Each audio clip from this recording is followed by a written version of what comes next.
ఈ దినమునకై ఏర్పాటు చేయబడిన దేవుని వాగ్దానము. మత్తయి సువార్త 24వ అధ్యాయము 42వ వచనము.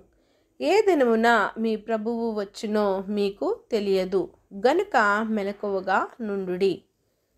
Watch therefore, for ye know not what hour your Lord doth come.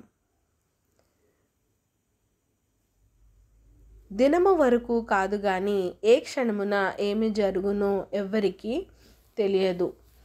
అకాల మరణాలు, ఘోరమైన సంఘటనలు, ఎవరు ప్రాణం ఎప్పుడు గాలిలో కలిసిపోతుందో ఎరుగని స్థితిలో ఉన్నాము.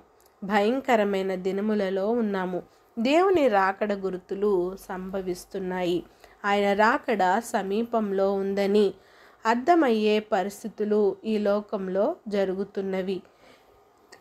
ఎందుచేతనంటే క్రైస్తవ్యం కొరకు అనేకమైన ఇబ్బందికర పరిస్థితులు ఎదురయ్యే కాలము అతి సమీపంలో ఉన్నది. ఆ సమయము వచ్చేయున్నది. కొన్ని ప్రాంతాలలో, కొన్ని ప్రదేశాలలో, కొన్ని రాష్ట్రాలలో, కొన్ని దేశాలలో దేవునికి వ్యతిరేకమైన, క్రైస్తవ్యానికి వ్యతిరేకమైన సంఘటనలు ఎన్నో చూస్తూనే ఉన్నాము. నోవహు దినములలో జలప్రళయమునకు ముందటి దినములలో నోవహు ఓడలోనికి వెళ్ళిన దినము వరకు వారు తినుచు, త్రాగుచు, పెండ్లి చేసుకొనుచు, పెండ్లికిచ్చుచు ఉన్నారు. జలప్రళయము వచ్చి అందరినీ కొట్టుకొని పోవు వరకు ఎరుగకపోయిరి.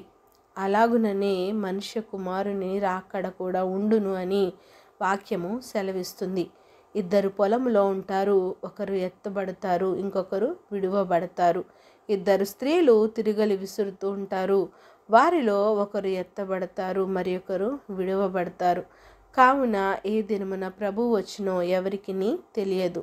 కనుక ఆయన రాకడ బహు సమీపముగా ఉన్నది అని గుర్తెరిగి సిద్ధపాటు కలిగి ఉండి ఎత్తబడే వారిగా, ఆయన రాజ్యానికి వారసులం అయ్యే వారముగా మనము నడుచుకోవాలి. మన ప్రవర్తన సరిచేసుకుంటూ ఆయన రాకడ కొరకు సిద్ధ మనసు కలిగి మనందరము ఎత్తబడే గుంపులో ఉందుముగాక. ఆమెన్.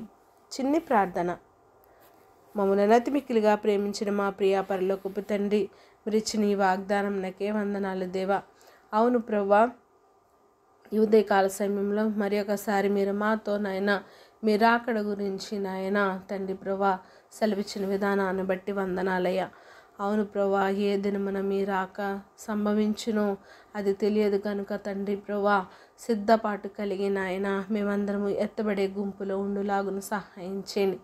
మమ్మల్ని మేము సరి చేసుకుని వారిగా మమ్మల్ని ఉంచండి నాయన తండ్రి ప్రభా. మారు మనసు కలిగి, నిరీక్షణ కలిగి జీవించే జీవితాన్ని ప్రతి ఒక్కరికి దయచేయండి. ప్రార్థన అవస్థ కోరిన ప్రతి ఒక్క బిడ్డని సమయంలో జ్ఞాపకం చేసుకొని వారి అవసరతలను, అక్కరతలను తీర్చి సమయానుకూలంగా మీ మహిమైశ్వర్యంలో ప్రతి ఒక్కరిని దీవించిన ఆయన తండ్రి మీ మెండైన ఆశీర్వాదాలు ప్రతి ఒక్కరిపై కుమ్మరిస్తారని యేసుక్రీస్తు పరిశుద్ధ నామమున ప్రార్థించి అడిగి వేడుకొంచున్నాను మా తండ్రి. Amen. God bless you all.